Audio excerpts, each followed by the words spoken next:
আসসালামু আলাইকুম। একে দুটো প্রশ্ন করা হয়েছে, সে পারি নেই, এইবারে আর একটা সুযোগ তারে দিতে হবে। এখন তোমার বলতে হবে এই টাকায় কি সাল আছে, কোন সালে এই টাকায় সাল দিয়া ধরছে, এইটা সঠিকভাবে তোমার বলতেই হবে। এক। দুই হচ্ছে 100 টাকার নোটে কোন মসজিদ দিয়া রয়েছে, এইটা বলতে হবে। যদি তুমি পারো তোমার নিশ্চিত পুরস্কার করা হবে। ভেবেচিন্তে খুব গতিতে উত্তর দিতে হবে। এখন টাকার নোটে আছে হচ্ছে তারা মসজিদ। তারা মসজিদ 2 নম্বরে বলিলাম। 1 নম্বরে হ্যাঁ এইটা তোমার হয়েছে। তারপরে বলতে হবে টাকায় কোন সালেতে, মানে সাল দিয়া ধরেছে টাকায় কত বছর আগে, 1995 সালে।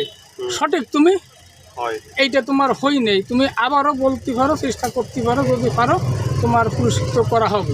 এখন 2002 না, এইটাও তোমার হই নেই। এখন তুমি যদি না পারো, যদি শুনতে চাও শুনে দেওয়া হবে, কারণ টাইমই কালাম খুব দ্রুত চলে যাচ্ছে। যদি পারো তো ফাইললে, না ফাললে কালাম এইটা যদি আপনারা কেউ জানেন এইটা কমেন্ট করে বলে দিলেও হবে। আল্লাহ হাফেজ।